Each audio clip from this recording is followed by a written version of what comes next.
Hello everybody and welcome to today's video. And in today's video I'm actually answering your questions. So I'm actually going to see if I can sit you down. Right, so I'm here today answering your lot's questions. So as promised, I did a video thanking everyone for the 2,000 subscribers, and I'm really thankful for everyone that has subscribed to the channel. I'm sorry if the wind's interfering a bit. I'll try and edit it if I can, edit that out. But I'm going to keep this video, try and keep it short and sweet. So I'm here to answer your questions. I like to do this when we reach a milestone. So when we hit 1,000 subscribers, I did it.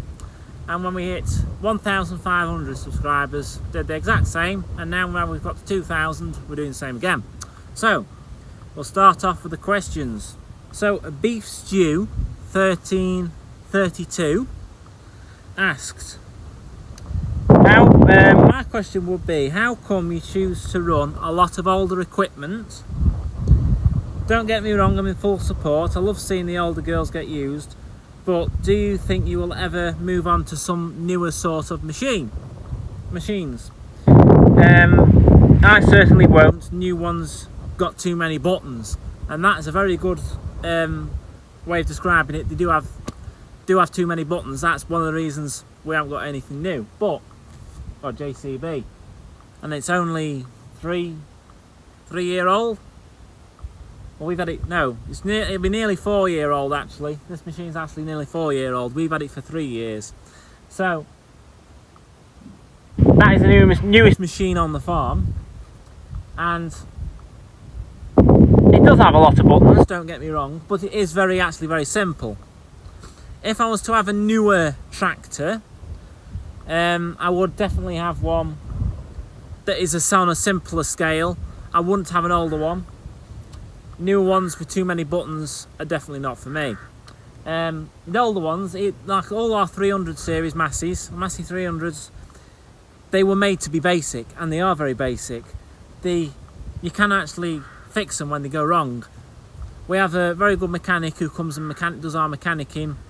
If there's anything major with them, like when the 390T's gearbox went, the spring went in the gearbox, he can take it down and do it in his workshop, and it was a very simple job. Newer machines, you've got lots of sensors on them, lots of switches, and like Beef Stew 1332 said, too many buttons. This machine's had its faults while we've had it. It's had a sensor or a switch, an oil pressure sensor or a switch. It was one or the other, or it both, one or the other, and it kept throwing up error codes on the dashboard. Also, it threw up an error code to say that the memory on the dashboard was full. So I was concerned that was something major going to happen, because it kept coming up, engine stop, major engine malfunction is happening. I'm thinking, God, is the machine going to blow up? It didn't blow up. Local man who services JCBs, works on JCBs, came out, he plugged his laptop in, cleared it, it was fine. So, but it was throwing up the worst case scenario. I was thinking the worst case scenario when it says major engine malfunction, low oil pressure, is the engine going to blow up on me? It didn't. So that's the reason why we run older kit. I do someday want a newer tractor going forward. Probably won't sell any tractors in Partex for it. Nah, maybe, I don't know. But I definitely do want someday to have something that'll just progress a little bit and have something a little bit newer. Horsepower wise, I'd probably stick with what we know, and stick with Massey Fergie obviously, because we know what they are. They've always worked well with us. But I'd probably progress to maybe, I don't know, like a 4300 series Massey or a 5400. They are pretty basic, I think. They're not much different to a 300 series. They're basically the newer version. Perhaps one day we might get one of them. But that's not anytime soon, by the way.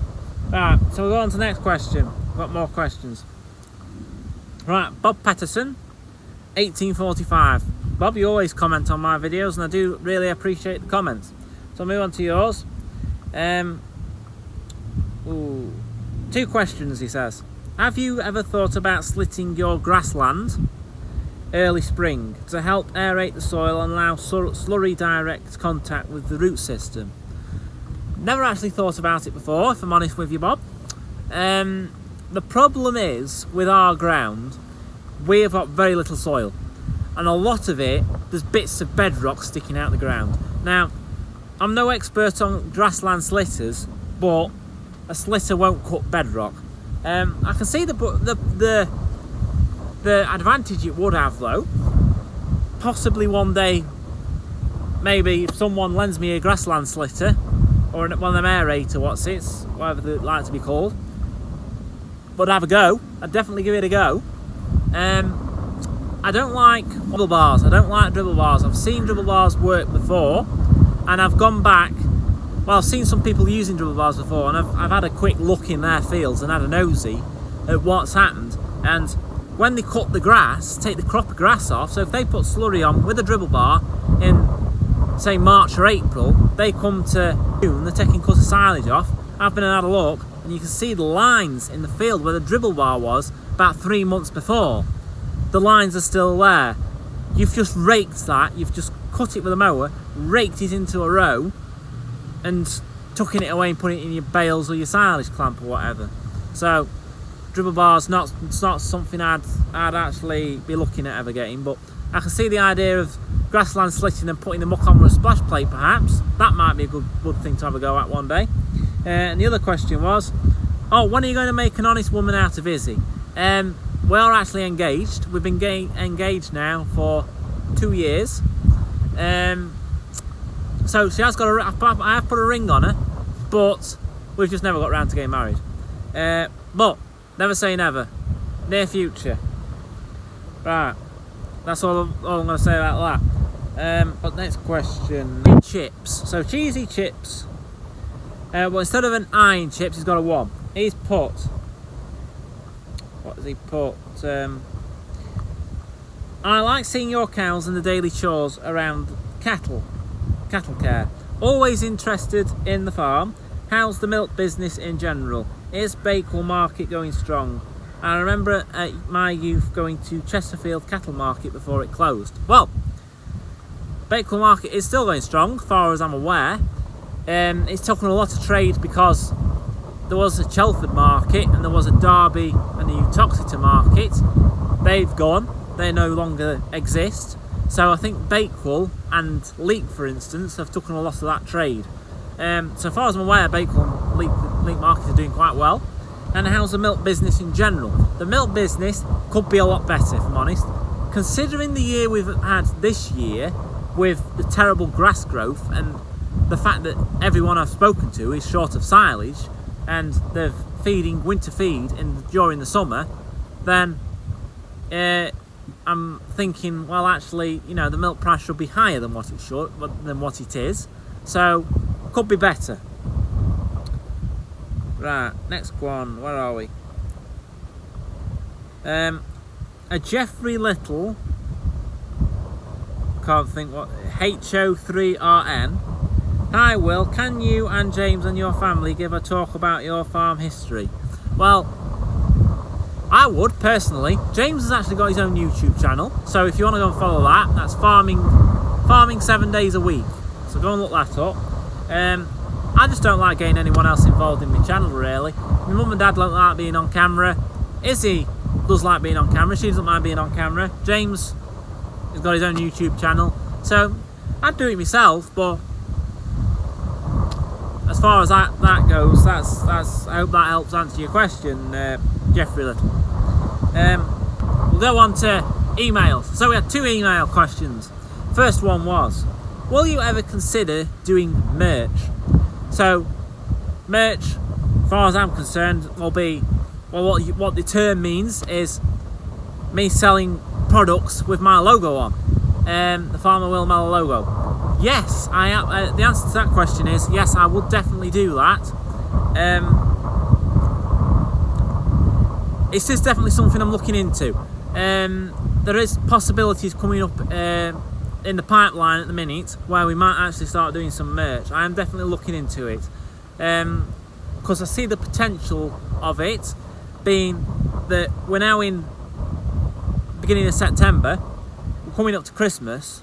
Perhaps ladies and gentlemen watching this video would like to buy something from me with my logo on to help support me and my YouTube channel, and at the end of the day you might end up with a possibility I'm looking at is mugs, possibly calendars, and maybe some like clothing of some sort, maybe hats or hoodies or shirts, something like that. So if anyone is actually watching this and would consider buying some merch if I was to start doing it, because it is definitely something I'm looking into, please put it in the comments below.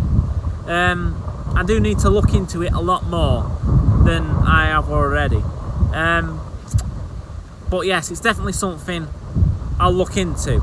And the other question was, I'll just have to find that. Right, so the other question is, would you ever consider any other make of tractor? That's a very good question. So, we've always had Masseys. My dad's had, I think he's had a couple of David Browns before and a Ford, but we've always stuck with Massey and obviously JCB. This is actually the first JCB machine we've actually ever had. We have actually had Kramer in the past, so Kramer Elrad. We've still got one little one, but no, we'll always stick to Massey as far as I'm aware. We're not in any rush to change breed of tractor, shall we say. So yeah, hopefully that answers your questions. So if you've got any more questions, just put them in the comments below and I will answer them in the comments this time. But as far as that, hopefully I've covered everything anyone's asked, and I would really like to just say a really big thank you to everyone that has supported my channel and made it grow, because in less than 12 months we've gone up 1,000 subscribers, and hopefully in 12 months time we'll be back again and we'll have got to 3,000 perhaps. So for now I'm going to leave you at that.